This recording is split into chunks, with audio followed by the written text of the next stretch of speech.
about Lennox. Clifton Homes presents the Lennox at Airport Residential. Whether you're looking to rent for a week, a month, or years, the Lennox has serviced apartment and residential lettings in Accra's most exciting districts from as low as $140 per night and $1,250 per month. The Lennox offers its residents first-class facilities including rooftop pool and terrace, gym, yoga studio, cafe, and communal gardens. You have to check them out. You absolutely love it. TheLennox.com is the website, TheLennox.com. Log on and check them out or give them a call 020-4677-033. Call and book your luxury stay today. Now bring your family and loved ones this and every Sunday at Oak Plaza Hotel Lucida Restaurant for the best Ghanaian buffet lunch in town. Complimentary local drinks, water, and entertainment available. Discounts available for group bookings as well. For reservations, kindly call 020-511-1235 or 0302-210-630. Oak Plaza Hotel, a good place for great food and memorable experiences. Now, are you ready to wake up the champion in your child today? That's right. Don't just wake up your child. Help wake up the champion in them with energy from Milo, with Active Go and other foods. Your child needs all the help they can get as they go through their daily activities. Milo with Active Go contains the natural goodness of malt, milk, and cocoa, and is a source of vitamins B2, B3, B6, B12, C, and D, and minerals. Energize them with a nourishing cup of Milo every day. Milo, energy to go further. And this advert is FDA approved. I've got a question for you. Have you registered your SEF line numbers yet? Well, in line with the National Communications Authority's directive to get all SIM cards re-registered, SEF line has demarcated special registration points close to your community to help you register your MiFis and routers. You can also visit any of the Cepline shops near you to register with your Ghana card. Remember, no registration, no service. Register your Cepline numbers today to avoid disconnection. Cepline, better together. So we're talking about 17.4 billion Ghana cedis missing. The Auditor General attributes losses to irregularities, non-compliance with laws. Let's check 2015 to 2020 as highlighted by Raymond. We lost 13.9 billion. Put together, we're talking about some 31.3 billion Ghana cedis. I want to ask you, Dr. Theo Champon, what could this figure do for this economy? A lot. And good morning, Mama V. It can build a number of roads. It can put a few hospitals. It can actually sort a number of major developmental issues. And it's quite sad that almost every year we've come down to the point where we are almost debating always these irregularities, and to the extent that the numbers actually get or increase year on year, regardless of the attempts by government to actually reduce them down. And that tells me really that we have a major problem with leakages in the system. But these numbers are not chicken change. This is money that is being wasted and sometimes going into people's private pockets instead of building schools or roads or hospitals. Martin, this must end at some point. So I guess my question to you is, how can we reduce this effectively to bring it to an end? Yeah, so the first thing is what you are doing, raising awareness. And I like the way you've been going gung-ho on it. So when we have our minds tuned to the right thing to do, then we know that, okay, all hands are on board. So it's all about education, so that as more people get education, they would want to hold the duty bearers to account. Because in connection with this, coincidentally, on Monday, Citizens Coalition, made up of all the big CSOs in Ghana, we are going to picket at the Auditor General's office. Occupy Ghana has been trailblazer on this matter. But of course, other citizens have to come aboard and help. So Monday, Citizens Coalition, which also includes Occupy Ghana, will be picketing at the Auditor General's office to ask him to do more on the disallowance and surcharge. So you see that more hands are coming on deck, okay, and that's a good thing. But let me also mention point number 2, that the way the figure has gone up, with the little accounting and following news, I think the 17 point something billion will look big. Every year when you raise concerns about this, some remedial steps are taken. So maybe we'll have to look for those reports and see how much has been recovered.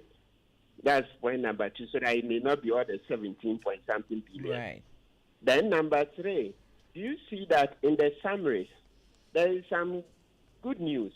They've done well in terms of all the entities together, because the irregularities for 2021 has actually come down compared with the previous year. So in let me see, what's the page number? You'll find that the graph, you'll find that it's been coming down from 5 billion in 2018, came down to 4, then to 3, 2, and then this year 1 billion.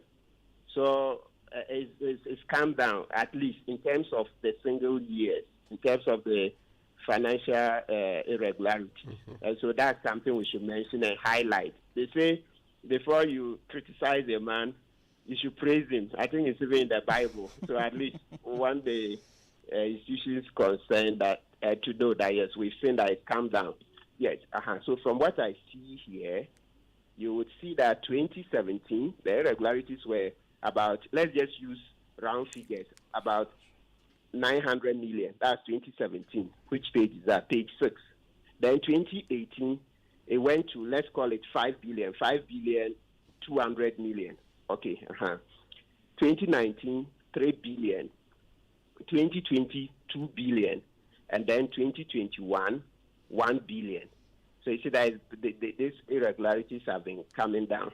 So maybe that's a joint effort that's by media making noise. So you put in the accountants and the procurement officers on their toes, the internal auditors, the heads of the institutions, and everybody. So at least I think we all can pat ourselves on the back a bit before we go on to the further criticisms. Yeah, so for me, that's good. That's good. That consistently has been coming down. Okay, so I think that's the scope of your first question. Let me wait for the next question. Right. So when you hear judiciary, IYOKO, institutions that are supposed to help us fight corruption involved in these irregularities, I want to ask, is there hope really? Yes, there is. There's a lot of hope. Look, you see yesterday, Ernest Menu, your colleague on the top story, interviewed Justice Ofui. And it turns out that, some changes were made, and as far as they are aware, they say it's chief of staff who approves. You see? So it means that they didn't set out deliberately to do this irregularity. So whatever happened that they say 2004, 2005, there was a circular. I'm not saying that that is an answer to the law, but at least as far as they are aware, that has been the procedure. So now that the judges have spoken and we've heard where it's coming from, then the next inquiry is that let's find out from Chief of Staff, where is that paper? Why? What are its contents? Then we'll see whether it measures up to the law. So your question is there hope? There is. I mean, can you imagine how many years ago would you have dreamt of a judge opening himself up to questions on irregularities? So it tells you that we are making progress. And so we will get into this. I've even monitored other stations where some lawyers are even saying that the judges can even sue the judicial service itself for not doing due diligence before selling to them. Because you see, what the lawyer will say was that you've represented that, you have this in the capacity or authority to sell a car, auction a car. It turns out that you don't. Okay, so that's a misrepresentation and all that. So if lawyers are now even saying that they should ask the judicial services of why they didn't do their due diligence and the rest. That in itself is moving our governance forward. So for me, I'm very, very hopeful, and I think that we are making progress. Theo, I want you to touch on the tax irregularities. The finance ministry, shockingly, uh, is also a corporate here. I mean, what does that say about those who are supposed to be leading the charge? Yeah, I mean, tax irregularity. I mean, before I even come that, just a bit of clarification to my senior brother Martin. So the irregularities we're talking here, there are two components. There is the one that we apportion to the ministries, departments, and agencies, MDAs, and that's the one that the quantums or the levels have come down from about 5.2 billion now to just under a billion in 2021, right? Then the second component is the ones attributable to the state-owned enterprises and the municipal district assemblies. And that's where you actually see a much, much, much bigger problem. And when you add both two together, the MDA bit and then the MMDA slash SOA bit, you're talking year on year a jump of 12 billion to about 17 or so billion. But Senior Martin is absolutely right that when you look at specifically the ministries, departments, and agencies, the numbers have come down, and that reflects some of the cost controls and the internal auditing functions, etc., working in that regard. However, the problem is, even at the ministry department level, you're absolutely right in a sense that tax irregularities by far is still the biggest component of most of the irregularities that the Auditor General has been reporting over the years. So if you take the 2021 numbers and you break it down, that 1 billion, if you break it down, almost 91 or 92%, so 90 pesos of every 1 CD that is lost by these irregularities is actually in the form of tax. So tax waivers that were given without recourse to the due processes, without going through, for example, customs, and doing these things at the expense of revenue generation or collection to the state. And it is quite worrying, especially given that in some instances these waivers and these taxes are given away, and you don't even see the commensurate effect of that in terms of productivity at a broader economy level. But I'm also a bit optimistic and hopeful, especially given that now we have passed the tax exemptions bill as of July this year. So I do expect that next year, when the next report is released, then these tax irregularities should begin to go down. If it doesn't go down and we still see the numbers going up, then it tells you that, again, we passed the tax exemptions bill, but implementation is still a challenge in that regard. I was just going to ask what we could do for GRA to block this loophole, but you seem to be banking your hopes on this tax exemption bill. The exemptions bill, yes, but of course there are other laws, right, that the GRA actually has to implement, including all the country's criminal laws to do with tax evasion, misappropriation, and things like that. So I, of course, expect the GRA and the ministry to be going after those that are evading these taxes. And importantly, also, even within the Public Financial Management Act, Act 921, there are sanctions that are meant to be imposed on spending officers at these MDAs as well.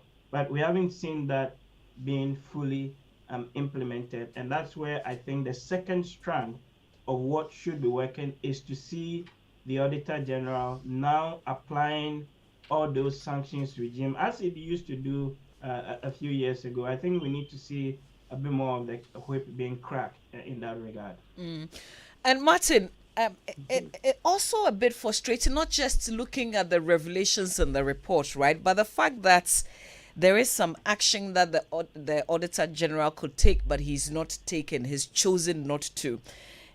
We're not saying that all irregularities mean that certain persons are Yes, excellent.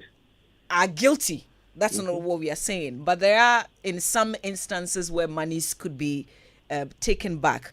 If you look at Occupy Ghana's statement, they make the revelation that it was well over a year of writing after a petition to the Right to Information Commission that the Auditor General responded to Occupy Ghana's queries to shockingly admit that since he took office, he has only issued one disallowance and surcharge. He explains that he is now investigating the matters in his own annual report to gather evidence for disallowance and surcharge. That is incredibly disappointing, isn't it? How do we encourage people to pay their taxes, for instance, when we know that people are getting away with it? And the one person who, thanks to Occupy Ghana and the Supreme Court, could do something about it at least.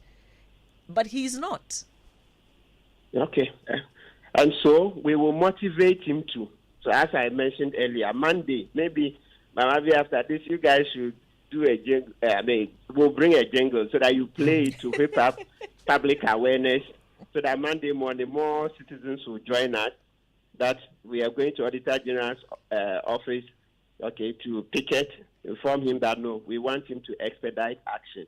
It's been slow. Remember how that Domlovo did it? Swift. Yes, if Auditor General has logistical constraints, human resource constraints, he should let us know. But, working under the radar is something of the past. He will need stakeholders to support. You see that Occupy Ghana had to go, to that length, to the Information Commissioner to get that information. Why was he hiding it? What is the secret about that? You see, because the more he doesn't do things swiftly, then the more we miss Domlevo. We said, no. You see, when Domlevo came, history has it. The president even acknowledged it. One of his first major acts was to discover and stop a theft of about 1 billion cedis. It was 5 billion. Our fellow citizens, public officers were colluding to take about 5 billion. That was the first thing he helped to stop. And then through these recoveries, he recovered about 70 million cedis. You see, so that's quite a track record. So you see why we're clamoring that he should get an extension of his tenure. He didn't get. Other people rather got. You see, yes. So Mr. Johnson Ekwiyamwa has to hurry up. Otherwise, the more he does it in a slow manner, then the more we miss Domlevo. Yeah. But have we also taken a bit of time to see if we could understand why he's not acting in the manner that we all expect that he should? No, but so good, Mama V. We still come back to the same point. One word, the opacity. Since he has taken office, his operations are becoming opaque. You see the auditor at the Occupy Ghana example. They write you a simple request for information. You refuse. Then they had to escalate to go to the Information Commission. Then number 2, we Citizens Coalition, we going to picket on Monday. What we did was that we first wrote to him, asking for a meeting. He snubbed us. How can you snub all these CSO, CDD, Imani, Occupy Ghana, Oxfam, all of them? All the CSO, Professor Abuchi, Professor Kakari, Samson Ladi Ayanini, all the individuals, all the people, individuals and CSOs. He snubbed us. So you see that now we are compelled to go and picket in front of his office. So he's brought this upon himself that he's not opening up. It's not a personal office to him like his private office. It's a public institution. You see? So if you need help, you open up. You see how Domlevo used to come out, and you see people bought in and were supporting him. You see Domlevo's times, they were exciting times. You could see that this is a man who has brought some excitement to public office. And then we snuffed him, and now we've gone back to the opaque days where the Auditor General, Mr. Ekwiyamwa, would not even answer common requests for information. And then, Mama, so when you said How do we go forward? You see, when you read the report, not only this one and previous ones, you see that people have been named, people who have refused to account for money. Look, from paragraph 210, 211, you go on almost every ministry, you see names, people who are supposed to return money. So maybe we need more sessions on this. We will go in, like maybe if you go to paragraph 210, you see names. Mr. Isaac Newton, he has 24,000 to account for, he has not done. Mr. Charles Anakwa, that's the DSO Government Hospital, Kenneth Dumson, Government Hospital, Wase Kropon, Osman Jamal Dean, we pay Polyclinic, and so on and so on. So we should name them. That look, hey, Mr. So and so. Auditor General's report says that you have some money to account to the public chest. You've not done so. Then they would know, so that these two will hurry up. Perhaps these people don't know. You never know. Perhaps they say they don't know, or these are errors. Because, don't forget, 2 years ago or so, when the report came out, there were some people who came and challenged it that no, things that were attributed to them were false and the rest. So maybe let's have a longer session so that for each ministry where people have been named, let's call out their names and say, hey, they say, Abanisi Kasho Botomo, bring it. You say, so that's one way. And then the prosecutions. In the past, some cases were prosecuted. Let's look for the dossier on it. Then we can do more education so that people will see that action is usually taken. I know the Public Accounts Committee, they've been doing that. Daphne Meto was on Top Story yesterday where he said they did sit-ins in Tamale, was it a week ago, and all that. So let's just keep repeating. As we give ourselves education, we kind of motivate ourselves to do the right thing. It's good. I know, Martin, I'll come to you, Theo, but Martin, because of the bit about the judiciary, I know that you've talked about the fact that it has to do with somebody at least not doing their job, not directly a responsibility of the judges who purchase these vehicles. But there are people who have said that, isn't something wrong with this whole process in the first place? Do you find anything wrong with it? Wrong. So the cars will always be sold because that's the policy. Because if you read even the Public Procurement Act, I think they have forgotten the sections, there's provision for this disposal of these vehicles. What happens is that, these brand new vehicles, after some years, you see commonly your mechanics and the people you even buy from, they begin to tell you that, okay, maybe after 5 years, you begin to experience troubles. And so the reason for the policy, from what I've heard over the years, is that it's cheaper to sell and buy a brand new so that you are not doing those repairs and maintenance, okay, and to want to use it beyond a certain number of years, where the mechanic will bring you big bills. Haven't forgotten, there's this one, the National Ambulance, there was one bill like that they went to do repairs, and when we saw the mechanic's bill, it caused such a public uproar. So such a huge furor. People were angry. And so selling the cars is a means of curbing some form of corruption. So as for selling, we'll have no option but to sell because it appears from advice they've received and experience in the past, and I've even cited one about going to mechanics and providing a big avenue for further corruption and stealing. Okay, yes. So maybe what you're saying is that perhaps it shouldn't be open to only the people using those cars, but should be announced to the public. Well, we can think about it and see.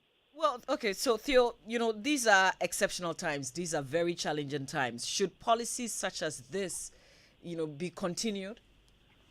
I mean, I think the issue is not the selling. It's the ethics of it, and also whether or not you're getting a fair value, right, of the sale. So if you bought a V8 Land Cruiser brand new only 4 or 5 years ago at even, let's say, $120,000, and in just 4 years we're selling it at 5,000 USD equivalent and sometimes even less, then it raises fundamental issues of propriety. How was the car used such that we are discounting the value less than 10% of the original cost in just under 4 years? I mean, I don't know of any financial principle or accounting principle where this fast rate of depreciation is applied whatsoever. So, I mean, unless, of course, we're saying that we're just dashing the car to them, because really that's what this is tantamount to. Then maybe I can accept that. But if the idea is to recoup money and to bring in however little that we want to support, our economy going forward, then it makes very little sense to me to be selling something that you bought brand new only 4 or 5 years ago at less than 10% of the cost. So that's where I think the propriety of that process needs to be challenged, and we need to go back and relook at the policy again. The two other things that I wholeheartedly support from also with Martin's point is that what I call the two P's. The first P being public advocacy, the media, civil society, academics. We all need to be talking about these things, using the report, and be raising the awareness in terms of these leakages and irregularities. And then the second P, which is extremely important, is the prosecution bit. We need to see more prosecutions. We need to see more, due process being applied. And those who have been found to have mismanaged or abused, the public office in relation to these irregularities must be brought to the book. No two ways about that. It's interesting you're talking about prosecution when you have an auditor general who simply would not surcharge. Yeah, surcharge first. But if you surcharge and people were doing that all the time, we also need to add the other bit, depending on the extent of the crime, because I'm sure there will be something within our statute or our law books that we can bring some people under in terms of the abuse of the public office. Other than that, we'll come here next year, the year thereafter, 10 years from now, and we'll still be debating this same issue. Interestingly, in 2017, this whole issue of selling of state vehicles was banned to existing officers. Why is this not applicable to judges? I mean, I want us to just explore this for a second. Martin, maybe you can lead on this. Okay, so these bans, Mama, we were here when the president, you remember when he came, he said he's put a moratorium on V8. We didn't see when he lifted it. And now go to the ministries. You see that the ministries are awash with this fresh V8, fresh all over. So it's quite a problem. Maybe what we should do is to investigate further to see at what point if it was lifted. Because as I said, so for me, in my profession, Justice Ofue is senior. They are seized with the matter. They have checked their records and they said there was authorization from Chief of Staff. So let's look for the papers. A very senior judge to have come out and say, look, they say it was authorization from the Chief of Staff. I want to err on the side of caution that we'll wait. So maybe you guys should interview the Chief of Staff. Where is that basis? Then we can continue. Because these are smaller cars. This is just even a smaller problem. We should be looking at what the president said, that no more V8, no more V8, no more V8. And now look, sure, you find over 200 since he came into office. Why? And we haven't talked about that. These cars that have been depreciated over a number of years, then that one rather will get more attention. I think the president's directive that there will be no more V8, and yet now we bought over 200 V8. You see, even last year, the demonstration, Oliver Voma's the demonstration, they said it, that life no balance. Some people want to buy watches, and yet government is busy buying V8 in Accra. That is where the problem is. You see, because we need to tackle the major ones, then the smaller ones will fall in place. Like they say, a fish rots from the head. So if you don't tackle the big ones, the smaller ones, they're too many. That's the way I see it. But we'll continue the investigation to see the basis where, if this directive was reversed, how.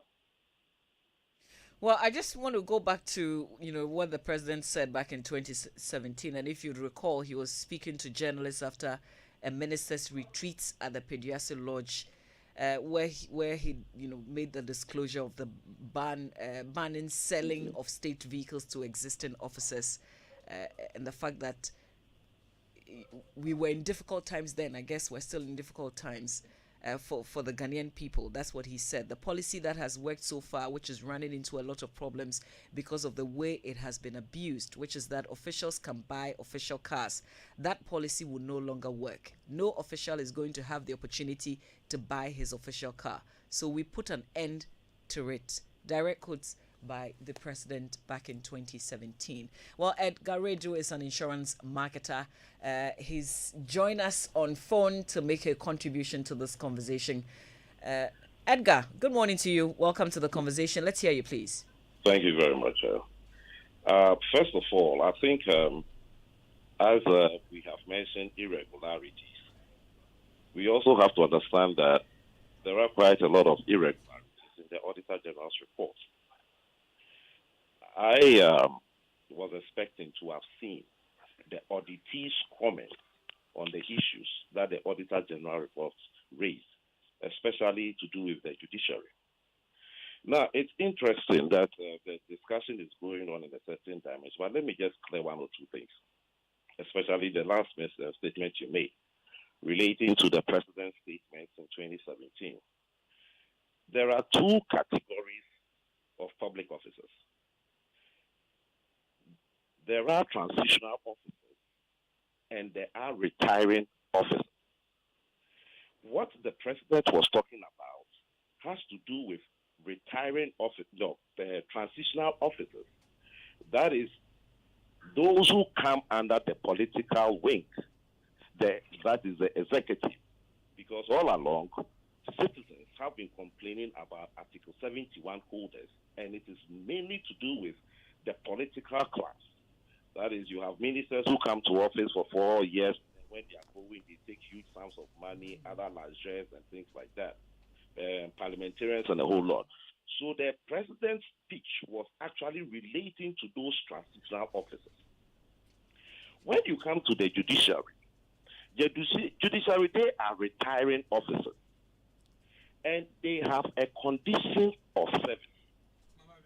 As part of the conditions of service is such that they are assigned specific vehicles, and on retirement, they are given the option now, isn't it?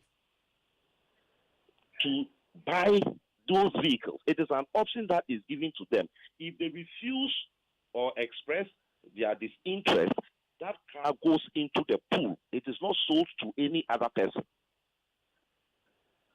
Because that car has been assigned to the specific officer, and it's like, as part of your retirement package, if you are interested in that particular vehicle, you are given that option to buy. And we should understand, this is not an auction, as the the Auditor General is quoting the public financial, LI. This is not an auction. An auction requires the public, where you come and then people will bid. This is under a different class altogether. That is why that particular authorization comes from the Office of the Chief of Staff. Look at the LI very well. It says auction. This is not for auction purposes. And it is not only limited to the judicial.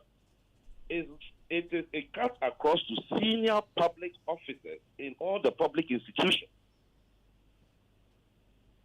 So, for instance, you can go to, the tertiary institution where the vice chancellor is retiring. That option is available to them. You can go to any other public place when you are retired. That option is available to them. And you must understand, as I said, these are not pool cars, but solely assigned. You would even recall that in the time of our late president, Professor Mills, he even stated that the sale of SUVs were not going to be part of the vehicles that were given to these people, but then they could go for the saloon cars. So The problem I am having is the fact that the Auditor General goes out to audit, and the auditee's comments are not part of his report. At the time of doing the audit, if you have spoken to the Judicial Secretary who is responsible for all these administrative things, probably some of these things will come out. But then the way the report comes out, as if the guys have done something just on their own. Now, let me also explain one thing to you here. The figures that you are seeing here,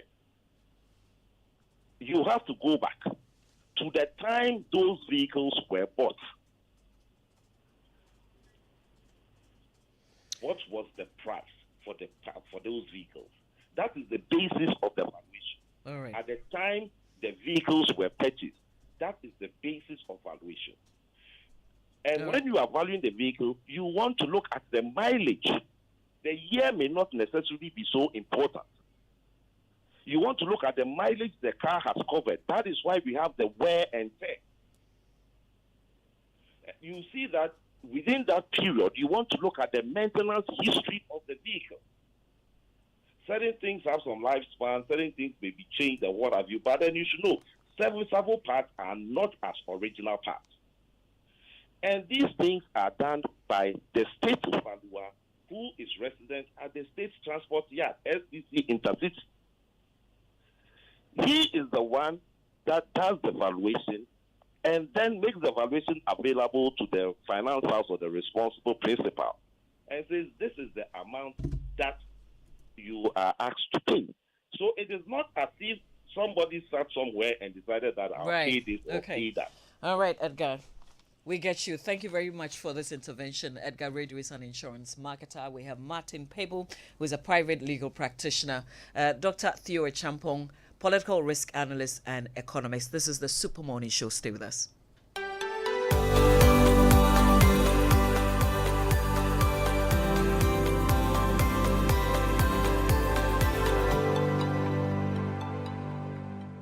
What do you know about oral cancer? Today on Time with the Dentist, we're going to learn about oral cancer and what we can do to prevent it or catch it early. I'm Dr. Gwendolyn Amakwe Baiche, and this program is brought to you by Pepsodent in association with Ghana Dental Association. Oral cancer can present as a growth or sore in the mouth that does not go away. It can affect any part of the mouth, be it the surface of the tongue, the lips, gums, the inner aspect of the cheeks, or the roof of the mouth, also called the palate. It is one of the major causes of death from oral diseases. And anyone can get oral cancer, but there are some factors that make some people more likely than others to get it. And these include all forms of tobacco use, be it smoking or chewing, overconsumption of alcohol, poor diet, persistent infection with the human papilloma virus. Treatment is possible, giving a higher chance of survival. There's surgery, radiation therapy, and chemotherapy, and these are all treatment modalities available. However, treatment will depend on the stage of the cancer at the time of diagnosis, and this is one of the reasons why we encourage regular visits to the dentist. The dentist plays a very important role in the early detection of oral cancers through thorough examination of all the tissues in and around the mouth, the hard and the soft tissues. Once the dentist notices anything suspicious, further investigations will be done to confirm and appropriate referral if need be. Oral cancer is cancer that occurs in and around the mouth. It can start as a swelling or sore in the mouth that does not go away after a long period of time. The palate is the roof of the mouth. The hard palate is the front aspect, and behind it is the soft palate. If oral cancer is diagnosed early, a complete cure is often possible, so don't wait until it's too late. Remember to brush day and night with a fluoride toothpaste like Pepsodent, and take charge of your oral health today. This campaign is proudly brought to you by Pepsodent in partnership with Ghana Dental Association.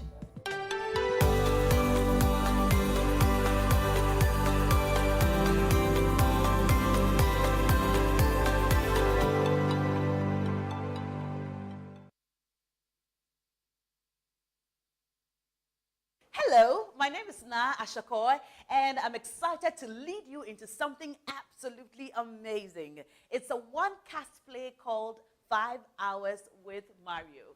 See you there.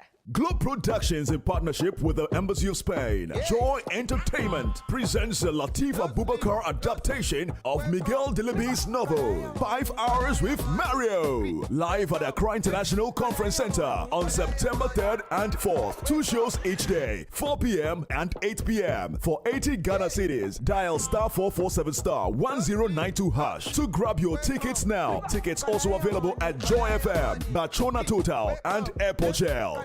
5 Hours with Mario is sponsored by Ghana Link, JK Ahiadomi Transport and Logistics, HD Plus, Zaina Lodge, Yomi Yogurt, and GhanaCEO.com. Graphic Online, powered by Joy Entertainment. Globe Productions, experience the best. When the world looks at my child, they just see an energetic 8-year-old. But I see more. My Lucy is going to become captain of her school volleyball team, keep excelling in class, and do great things one day. I see a champion. So when I give her Milo with her breakfast every day, it's all part of waking up a champion in her. Don't just wake up your child, wake up the champion in her. Let Milo with Active Go and the natural goodness of malt, milk, and cocoa help wake up the champion in your child every day. Milo, energy to go further. Milo. This advert is FDA approved. Open everywhere and anywhere I go. Fortune rice. It needs just a little water. The grains don't stick and the aroma and taste are delicious. Fortune rice, always on point, just like mom. Now introducing Fortune Emuka, your tasty Ghana rice for all your rice meals. This advert is FDA approved. Just like mom.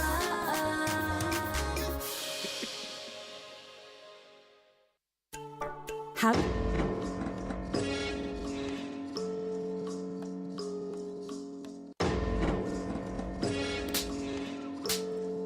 Coffee in your cup and Joy on the set. The Super Morning Show is always the best bet on Joy 99.7 FM.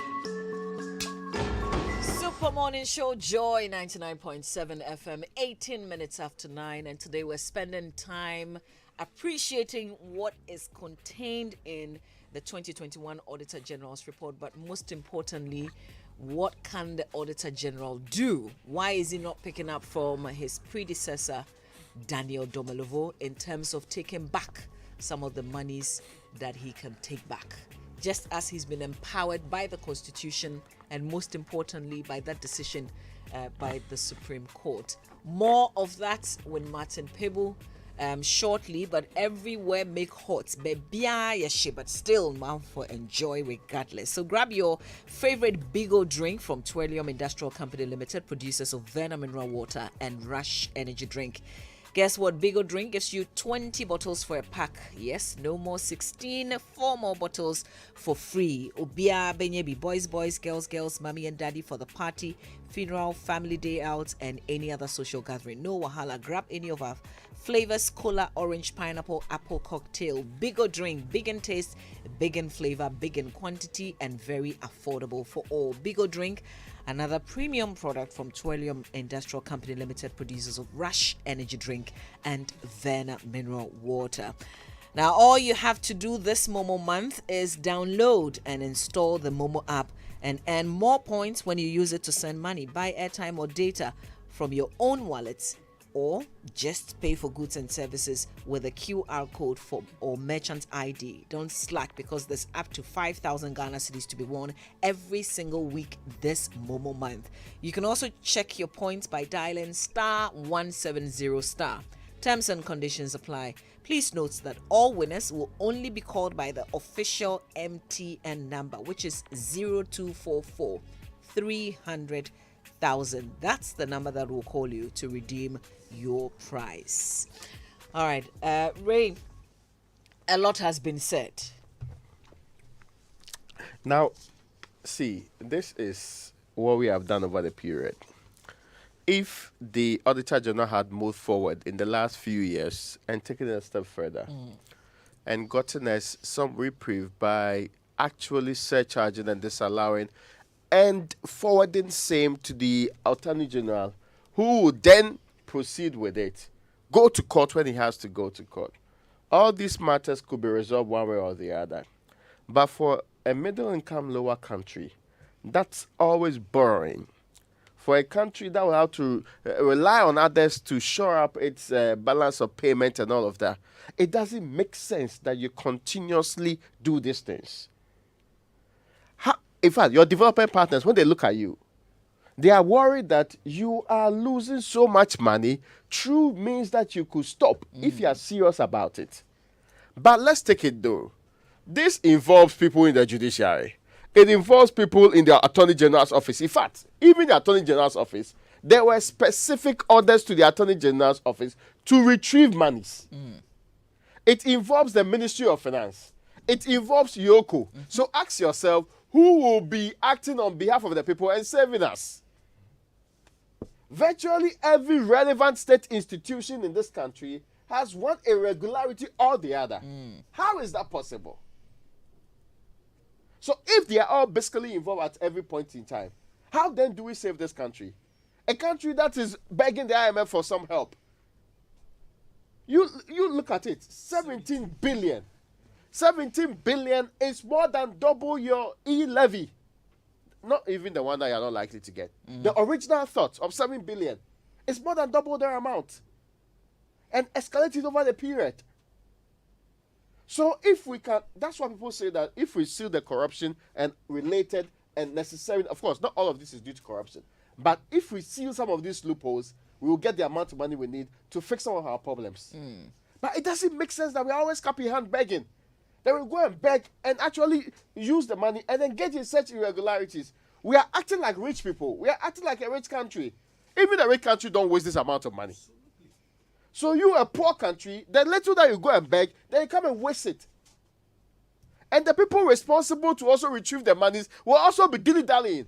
2 years, we went to court and we were making progress. In fact, the first year was the first time that we got 5 billion under DOM level. And President was so excited. How come that is not happening now? If you see the reports that the Attorney General sent, the response to Occupy Ghana, it's very disheartening. Well, Martin, you talk about Monday, but it is clear the constitutional obligation in Article 1877 on the Auditor General to exercise his mandate of disallowance and surcharge in the manner stated are only invoked against those persons responsible for incurring the liabilities which have led to the occurrence of the events listed in Articles 1877 and also the Acts. We actually still don't know why he's decided not to, even though we know that he can get some monies back. You've decided, together with other civil society groups, to pick it on Monday. What outcome are you hoping that the Monday's action would secure? What are we hoping to achieve? And would we really achieve it? Yes, I'm hoping. Yeah, we are hoping that we will achieve results. What are the results we hope to achieve? One, that he will ratchet up efforts to do the disallowance and surcharge. So if he has any constraints, he has to make them public so that we can help him. We all know that, yes, Ghana as a country, notwithstanding recklessness in borrowing and spending, we generally don't have money. So sometimes you need to state a very good case. So if he states a good case, then you see that the central government will be compelled to give him those resources. You see, and like we usually say, sunshine is the best disinfectant.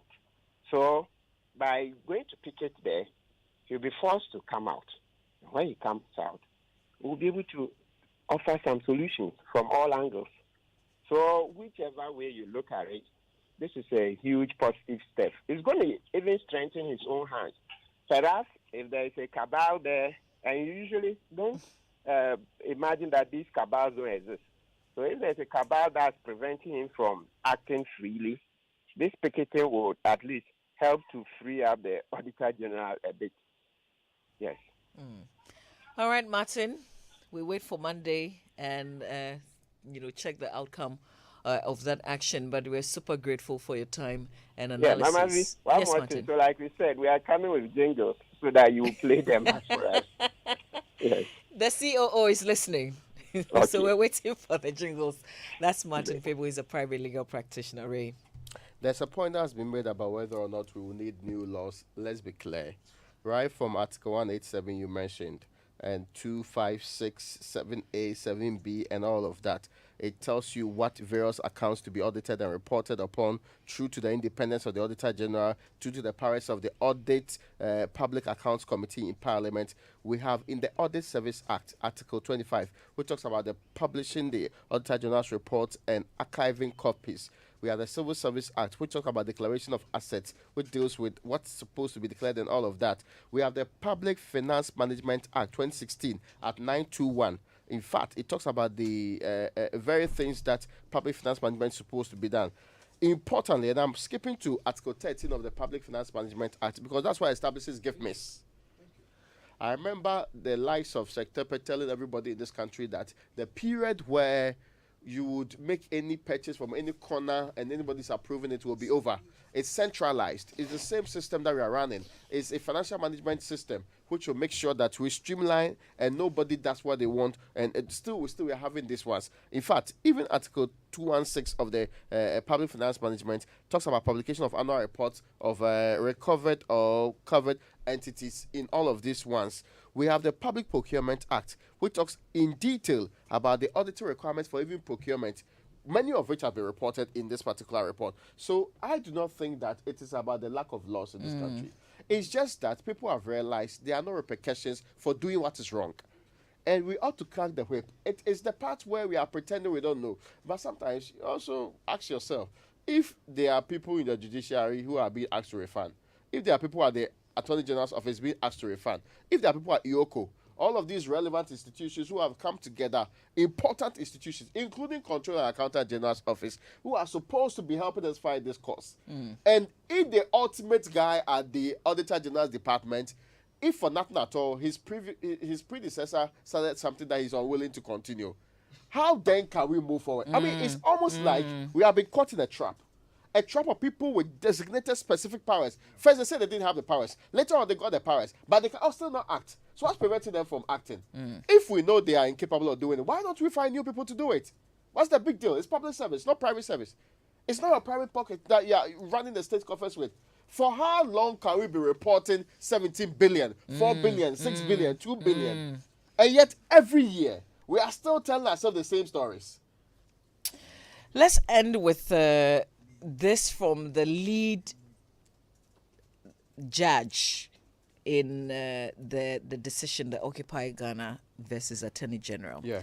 It is to be noted that the times we are in as a nation require that we deepen and institutionalize principles which will uphold proper and decent management and protection of public accounts. The tendency where public accounts are considered as a fattened cow to be milked by all and sundry must stop.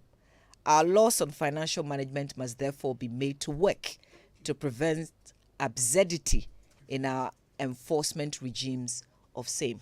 And that's Justice Doche. This was just in 2017.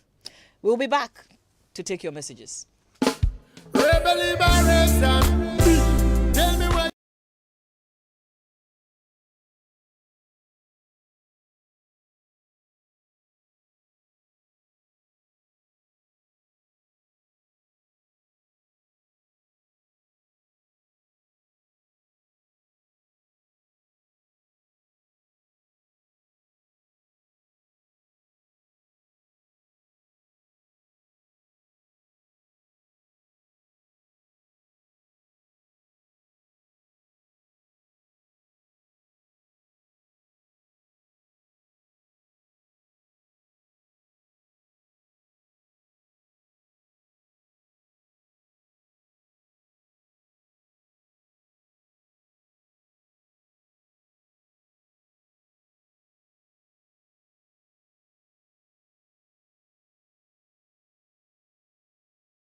We no see nothing again. That's the boy. Summing it up for us. But listen, we've got a question that we need your help on. What can we do to put an end to the yearly perennial financial irregularities as reported by the Auditor General? That's our question for you today when you give us a call on 0302 216 541. But first, before we open the phone lines, the Domestic Tax Revenue Division of the Ghana Revenue Authority will, effective Thursday, 1st of September 2022, embark on a nationwide invigilation exercise of all VAT registered businesses to monitor compliance. The invigilation teams from GRA will be checking the use and issuance of VAT invoices to customers. We therefore entreat all VAT registered businesses to offer the needed assistance and cooperation to the invigilation teams who will be stationed at their business premises to carry out this exercise. The general public is also advised to always insist on their VAT invoices anytime they purchase goods from or patronize services of VAT registered businesses. We remind all VAT registered businesses that failure to issue a VAT invoice as required under Section 41 of the Value Added Tax Act, Act 870, is an offense punishable under the provisions of the tax laws. The GRA can be reached on toll-free number 0800 900 110, or information sent via WhatsApp number is 055 299 0000, 055 299 9000, or 020 063 1664, 020 063 1664. You may also visit any of the taxpayer service centers across the country for assistance. And this is signed by the Commissioner General. GRA, our taxes, our future.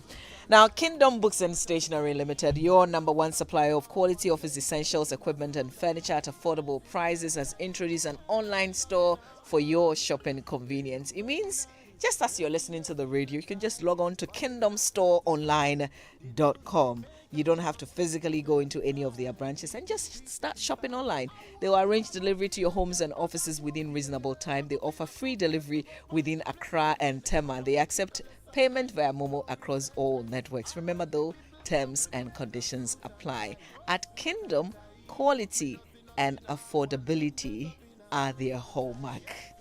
Now the Ghana Garden and Flower Show is 10 years. We say hooray to that. The show gets bigger and better every year. The fun, the rewarding business and networking opportunities. Calling all lovers of flowers, gardens, nature and all things agriculture.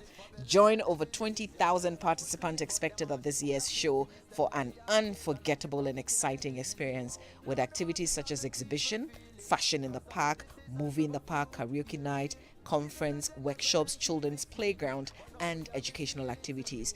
The Ghana Garden and Flower Show Awards also coming up, and the exciting Israeli Green Innovation Challenge. Theme is Growth Unleashed, and it's happening. It starts actually today, 31st of August, ends on the 4th of September 2022. Venues the Efwa Sutherland Children's Park, 9 a.m. to 9 p.m. daily. So it's not too late for you to join the team at the Efwa Sutherland Children's Park. See you there. Experience the Stratcom Africa difference. We blend the science and arts of communication. And something exciting is about to happen. A Spain-Ghana writers collaboration, an amazing one-cast play, a Latif Abubakar adaptation of Miguel Delibes' play 5 Hours with Mario, featuring actress Na Shoko. The play tells the story of Jijo, who develops an exciting and dramatic soliloquy during the night in which she watches over the body of her husband Mario. She sheds lights on their opposing characters and conflicts. Watch this thrilling stage play live at the Accra International Conference Center, 3rd and 4th of September. 2 shows each day, 4th and 4 p.m. and 8 p.m. at 80 Ghana cedis. For tickets, dial *447*1092#. And you can also visit at Latif Globe on Facebook, Twitter, and Instagram for details. Ticket also available at Joy FM, Bachana Total, and Airport Shell.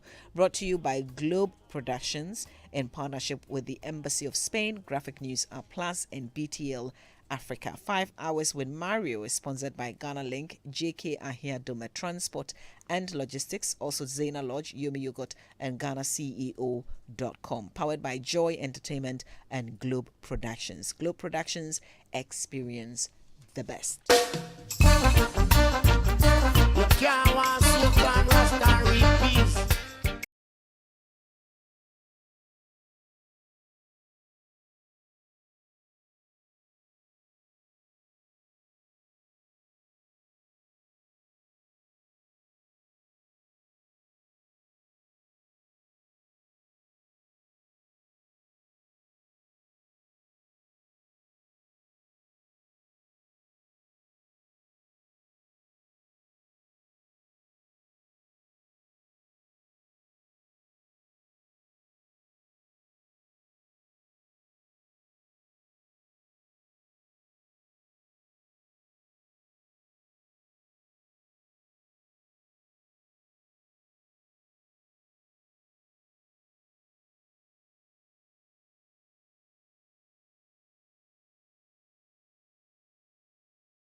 Talks about the everyday challenges. Reggae definitely not dying.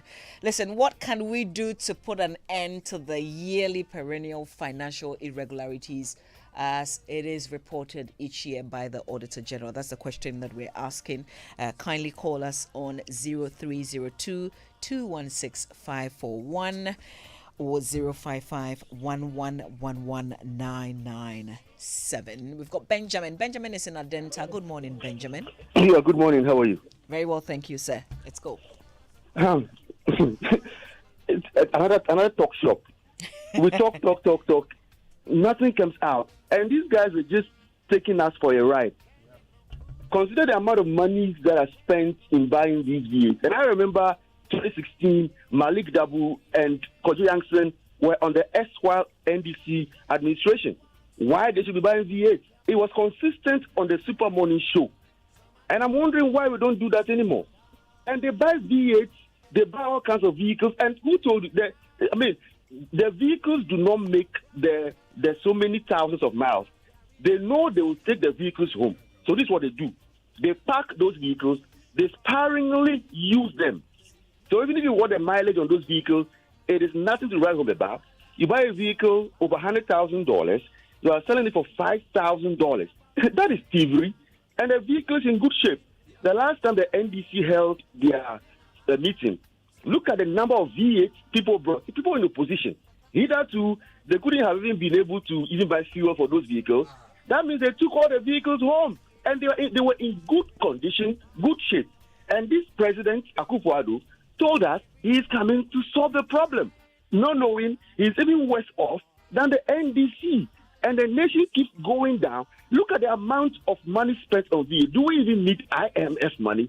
Sometimes the Bretton Woods institution or the West, I wonder if they have our interest. Otherwise, they wouldn't even be giving them any audience for any loans. We have all the resources here. When it comes to taxation, taxes, they don't even want to pay taxes. So they go for all kinds of exemptions.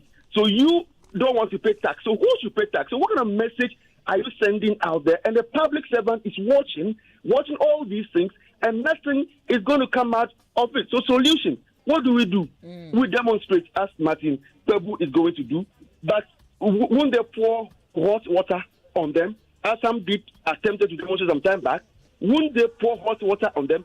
And Occupy Ghana, where are they? When Domelev was in office, they were talking about surcharging, they were going to sue him and all of that.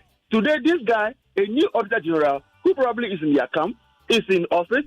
He is not even surcharging. They're just reporting to us. Okay, so finance ministry, who is supposed to be preventing ghost names? All right, Benjamin, I guess your point is well made. You said you were talking Samba. You said it all. Benjamin in Adenta, thank you. Salifu is in Koforidua. Good morning, Salifu. Good morning, my daughter. Good show. How are you this morning? Oh, very well, thank you. I hope all is well with you too. By the grace of God. We thank God. Marvy, I want to find out, what is the rule? Oh, could you kindly either move away or turn down the volume on your radio set? We're getting some feedback, please. Okay. Hello? Hello? Is yes. it okay now? Yes, it is. Please go ahead. Hello, Salifu? Oh, have we lost Salifu there? Yeah, hello. Yes, hi. Is this still Salifu? Yes. Okay, great. Please, let's hear you. Oh, I'm afraid. I think we're experiencing some sort of distortion in that phone line. Kindly call us back 0302-216-541 or 055-11997. We have some tweets. You can join us on Twitter at Nana Answer Anthony says that's the biggest problem we have as a country. No matter how hideous an offense someone commits, you would still get an intellect to defend them. Our Chief 7 says, did I hear well the Aegis report indicating that the amounts the state lost through these infractions are more than what the state is seeking for in a bailout from the IMF? At Pipihini Kent's says a country that allows human face to lead in everything, be it good or bad, and ultimately lets people get away with murder is a country that likely heeds to doom. Phone numbers 0302-216-541 or 055-1111997. 0302-216-541. Question is, what can we do to put an end to this perennial financial irregularities, as it is always reported by the Auditor General?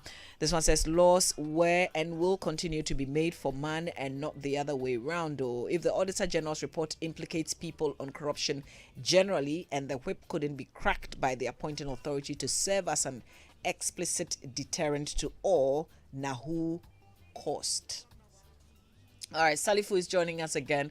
Good morning to you. Oh, okay. Salifu, thank you for calling back. Hello, Salifu from Koforidua.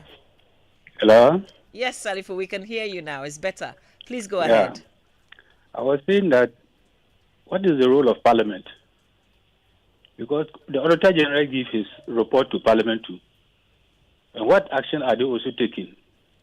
So the two of them should be blamed, not only the Auditor General. Because if Parliament can just call the people, show them on TV, ask them questions, and let them go, they should also be held responsible. So the people should also go to Parliament and ask the Parliament committee that has been also going through the Auditor General report. What are they doing? Because they also have the powers to charge. So let's all be involved, not only the Auditor General. Thank you, Mama. All right. Thank you very much, Salifu. We have Omusu joining. Okay, no, Omusumuru. Good morning to you. Oh, I'm afraid I think we lost him. Right, kindly call us back 0302-216-541 or 055-1111997. All right, this one says, this is Genia_Abudu says, I have lost confidence in the judiciary and this current issue of cars auction to judges at the apex court of our land at laughable prices only goes to buttress my position. Okay. All right. At Kweku, Entry Boy Siako says, God is having a taste of what Ghanaian voters experience from his politicians between their promises and what they deliver. At Freddie Matt says, they should go to those government institutions for their money. Peter is in Adabraka. Peter joins us. Good morning, Peter. Yeah, good morning, Marisa. How are you? Oh, very well, thank you. Let's hear you. Okay. If we want to work on the economy of our country, then one, we need to change our constitution. because some of the elements in the Constitution are so old such that even sometimes it is difficult to even interpret, even when at the court of law and even parliament. So some of the laws must be changed. We need to change certain elements in the Constitution. I think that will help us, because the Constitution has made it so easy for our leaders to do anything, and they go away scot-free. You know, once a leader does something and the person is taken to court, look at how the Constitution or the law will sometimes around that person would defend the person. That at the end of the day, then the person will go scot-free. But when somebody goes to steal a goat, look at how the law will deal with the person and sentence the person to a number of years. So I think our Constitution, we need to change some of the elements in it. And the law must also allow us to record. That recording that Europe, they do, it helps them a lot. Because some of the things, when you do, and then they have video evidence, they have audio evidence. When they go to court, you cannot prove otherwise. It is there, and the evidence is clear. When we do that, the law must allow us to record. When somebody is doing something, we should have the courage to record, and the person cannot take you anywhere because it is allowed by the law. All right, Peter from Adabraka, thank you. We go to Peter, but this time, Teshinungwa. Good morning, Peter. Yeah, Mama V. Yes, Peter. How are you? Oh, very well, thank you. Milama. Can you remember that our vice president said that they are deleting all the ghost name in the payroll? Can you remember that? Peter, you have to say that again. I am asking you whether you remember that our vice president said that now we are in the digital world now. Right. There will not be any ghost name in the payroll. You see, if you are outside, people are playing football, you think that you can do better. But this man, I even wonder, even at all, the finance ministry's office, and they are getting a ghost name over there. No wonder we will go for bailout. We will definitely go for bailout, and those bailouts will go for a ghost name. The money will go to a ghost name pocket, because I can't even just understand where in country here we are begging for money, and we'll be still getting the ghost name in the payroll. But who are those people collecting the money? Who are those people? Where are they working? Are they working in the offices before they are paying them? We, some people here, we don't even get a daily bread to eat. But look at what is happening. Even at all the judges' car that they say they bought. And Mamadi, I wanted to ask you, those cars, is it for government cars that people stop using, or people imported the car, they can't clear out? That's why they are selling it for washing, sir. Well, Peter, thank you very much, and to all of you who called. The conversation is still on Twitter. Just remember to add the hashtag JoySMS. The 7th EMY Africa Awards. Nominees for Designer of the Year: Phil and Joe, Atafo from Nigeria, Atutete, and Yardtel. To vote for your favorite nominee, visit www.emyafrica.com and follow the prompt, or like the nominees post on the EMY Africa Instagram page, or text EMY plus the name of your preferred nominee and